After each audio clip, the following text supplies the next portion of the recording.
자존심 건 세계 슈퍼컴퓨터 전쟁. 미국이 일본 뒤집고 다시 1위로. 슈퍼컴퓨터는 과학기술 연산을 비롯한 다양한 분야에 사용되는 고속거대 용량 컴퓨터입니다. 이 개념은 절대적 기준이 아닌 상대적인 것으로 일반적 목적의 컴퓨터 제너럴 퍼포즈 컴퓨터에 비해 당대 최상급 처리 능력, 특히 연산 속도를 보유한 고성능 컴퓨터를 가리키는 말이며 간혹 단순히 HPC 하이 퍼포먼스 컴퓨터라고 부르기도 합니다. 기존에는 슈퍼컴퓨터가 주로 과학기술 연산 분야만을 목적으로 이용되는 초고속 컴퓨터로 이해되어 왔습니다.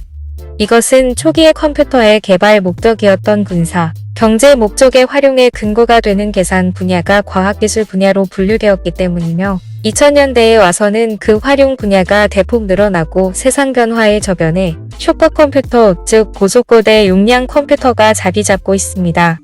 최초의 슈퍼컴퓨터로 명명된 것으로 알려진 기계는 1964년 미국 CDC의 시무어 로저 크레이가 설계한 CDC-6600이며 슈퍼컴퓨터가 대중적으로 알려진 것은 1985년 미국 크레이 리서치 (INC)에서 발표한 크레이-2가 시초이다.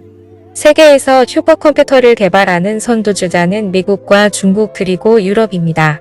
그동안 다양한 HPC CPU 수천 개를 병렬로 만들어 연산하는 슈퍼컴퓨팅은 미국이 일본에 빼앗겼던 슈퍼컴퓨터 1위 자리를 되찾았습니다. 뉴욕타임스는 30일 미국 오크리지 국립연구소의 슈퍼컴퓨터인 프론티어가 2년 연속 1위를 차지했던 일본의 슈퍼컴 후가쿠를 제치고 1위 자리를 탈환했다고 보도했습니다. 프론티어는 최초의 엑사프롭스-1초의 100경번의 연산을 수행급 컴퓨터로 불리며 성능이 1.1 엑사프롭스에 달하고 일본 후가쿠의 2배 성능입니다.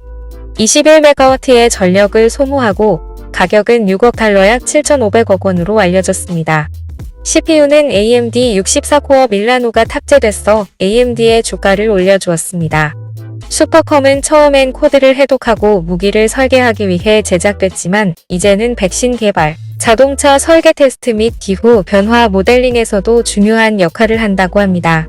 미국과 중국, 일본은 슈퍼컴 경쟁을 펼치고 있으며 전 세계 500대 슈퍼컴퓨터 순위 중 중국 개발 슈퍼컴은 173개를 차지할 정도로 중국이 매우 앞서가고 있으며 중국은 공식적으로 27대이나 감추고 있는 분야 국방정보 등 실제 대수는 더 많으리라 봅니다.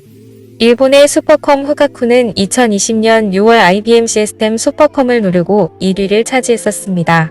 프론티어의 등장으로 미국이 전 세계 슈퍼컴 1위 자리를 되찾았지만 비공식 슈퍼컴까지 포함하면 순위가 다시 바뀔 수 있다는 이야기가 나옵니다.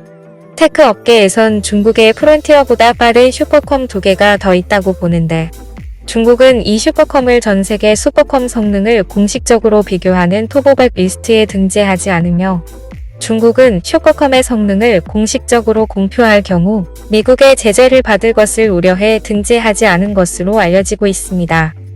슈퍼컴퓨터란 대규모의 연산을 초고속으로 수행하기 위해 만들어진 컴퓨터로, 즉 진정한 계산만을 위해 만들어진 컴퓨터입니다.